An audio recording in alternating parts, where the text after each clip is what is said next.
Buenos días a todos. Primero que nada, agradezco la presencia esta mañana. Agradezco la presencia de todos ustedes esta mañana. Esta es una convocatoria absolutamente de todos los medios, como debe ser, con un absoluto pluralismo. Y la intención de esta rueda de prensa es dar a conocer que el día de hoy, en mi calidad de Procurador Judicial de la Compañía Anónima del Universo, voy a proceder a presentar en la Fiscalía, a cargo del doctor Antonio Gagliardo, una denuncia penal en contra del juez Juan Paredes, quien, como es público, dictó una sentencia condenatoria en el conocido caso del Universo. Yo quiero que ustedes tengan en cuenta y noten ciertos aspectos y ciertas circunstancias que han rodeado a la expedición de esta sentencia y que motiva la presentación de esta denuncia. Ustedes tienen en esta mesa el proceso judicial. Como ustedes ven, son miles de páginas, más de 6.000 páginas, que debieron ser conocidas y estudiadas por el juez antes de dictar sentencia. El día 19 de julio se celebró la audiencia final del juicio, y en esa audiencia final estuvieron las partes intervinieron en una diligencia algo larga que terminó alrededor de las 4 de la tarde. A partir de las 4 de la tarde debieron realizarse una serie de actos procesales que debieron preceder la expedición de la sentencia. ¿Cuáles son esos actos judiciales que debieron realizarse y que de hecho en gran medida algunos de ellos se realizaron? Primero, por secretaría debió realizarse la transcripción de la audiencia. La audiencia duró cerca de 6 horas. La transcripción tiene aproximadamente, o de hecho tiene 85 páginas, según la razón sentada por la oficial mayor encargada de la Secretaría. Es decir, un primer hecho importantísimo, esta transcripción de la audiencia, que tiene 85 páginas y que tomó más de 6 horas en cuanto a la audiencia, debió transcribirse. ¿En cuánto tiempo esto se puede hacer? Esto toma horas porque hay que escuchar la cinta, poner a una secretaria a transcribir, y una vez que está transcrito, la secretaria puede dar fe de que este es el acta.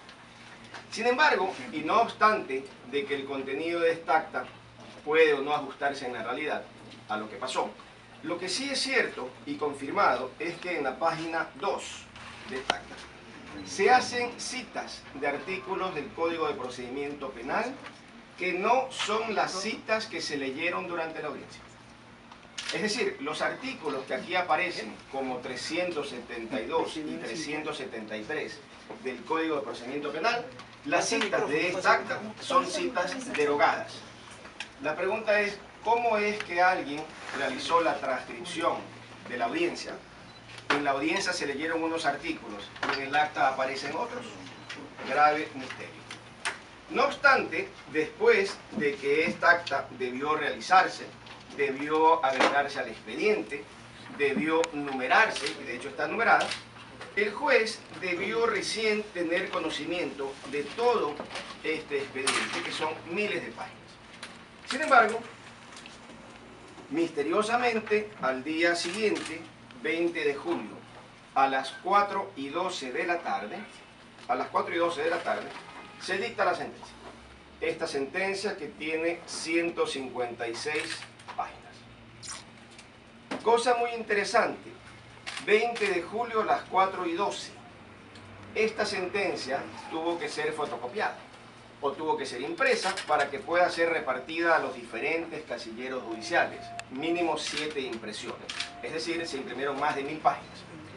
Sin embargo, entre las 4:12 y las 5:30 de la tarde, según una razón que consta en la parte final, que dice lo siguiente: en esta fecha, es decir, 20 de julio del 2011, se procedió a dar cumplimiento a lo dispuesto en el artículo 277 del Código de Procedimiento Civil. Es decir, hay una razón sentada por una funcionaria judicial. Pero ¿qué dice este artículo? Y las horas no se pueden perder de vista. 4:12 se dicta la sentencia, 5:30 ya 7 ejemplares al menos se habían impreso, se habían enviado a la oficina de casilleros judiciales. Sin embargo, ¿qué es lo que dice textualmente ese artículo 277 del Código de procedimiento civil. El artículo señala lo siguiente. Los jueces y tribunales, inmediatamente después de firmada la sentencia, es decir, suponemos a las 4:13, 4:15, inmediatamente después de firmada la sentencia y autorizada por el secretario, la harán leer en público y a su presencia. Si hubiera algún voto salvado, se publicará también. Repito, los jueces y tribunales, inmediatamente después de firmada la sentencia y autorizada por el secretario, la harán leer en público y a su presencia. Yo pregunto, ¿es físicamente posible, después de las 4:12 de la tarde y antes de las 5:30 en que la sentencia fue notificada, que esta sentencia, 156 páginas, hayan sido leídas en público? Es físicamente imposible. Y esto ha sido ya constatado durante una investigación realizada por el diario El Universo en presencia del notario Humberto Moya Flores. Es decir, se ha comprobado que esta lectura toma más de 4 horas, haciendo una lectura rápida y sin pausas. Si esto es así, aquí alguien miente. Aquí se han inventado convenciones, se han inventado hechos, porque la ley ordena que deba hacer la lectura por orden del juez y en presencia del juez. Y aquí la secretaria, oficial mayor encargada de la secretaría, da fe de que por orden del juez se leyó esto antes de la notificación. Esto, evidentemente, no es verdad.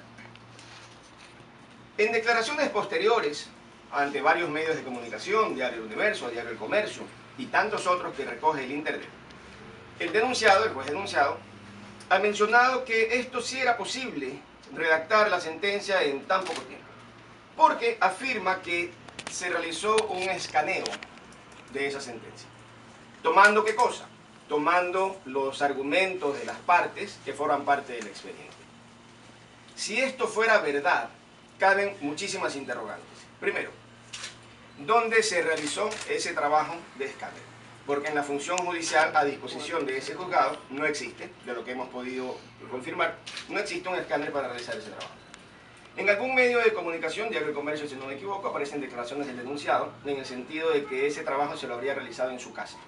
La pregunta es, si eso fuera verdad, significa que una vez terminada la audiencia el día 19 de julio, a las 4 de la tarde aproximadamente, el juez debió llevarse estos cuerpos y estos expedientes a su casa para trabajarlos. Todo el tiempo hubo prensa, todo el tiempo hubo testigos, nunca este expediente salió de la sala del juzgado. Y además, si se los hubiera llevado, el juez también ha mencionado en algunas publicaciones o en algunos medios de comunicación que empezó a trabajar la sentencia alrededor de la medianoche. Entonces significa que los expedientes que se llevaron a su casa para escanear deberían haber regresado también con autorización de alguien, con custodia policial, etc. No hay ninguna evidencia documental de que eso hubiera ocurrido. ¿Esto a qué nos lleva? Esto nos lleva a la presunción de que aquí se ha cometido un delito de falsedad en razón de que no es físicamente posible que entre el día 19 de julio en que terminó la audiencia y el día 20 de julio en que se dictó sentencia, se debió leer la sentencia y se notificó a las partes, se hubiera podido realizar el trabajo intelectual que le corresponde a un juez y que constituye mandato de la Constitución. Es decir, los jueces tienen la obligación de, al dictar sentencias, realizar un análisis pormenorizado de los expedientes para considerar los fundamentos de hecho, los fundamentos de derecho y poder determinar si cabe aplicar esas normas jurídicas a los hechos. Y con una condición especial adicional, que según el Código de Procedimiento Penal, cuando se realiza o se dicta una sentencia, el juez tiene la obligación de realizar un análisis pormenorizado de todas las pruebas actuadas durante el juicio.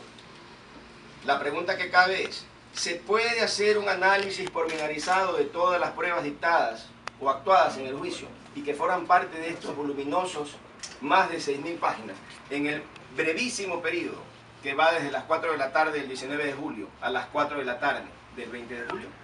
La respuesta es definitivamente no. Físicamente no es posible.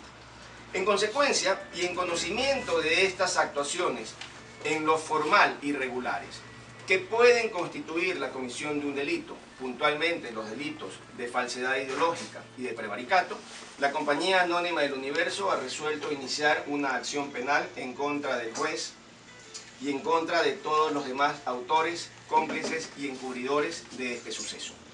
El día de hoy acudiré al Ministerio Público para hacer la presentación formal de esta denuncia Y el pedido a las autoridades del Ministerio Público es que obren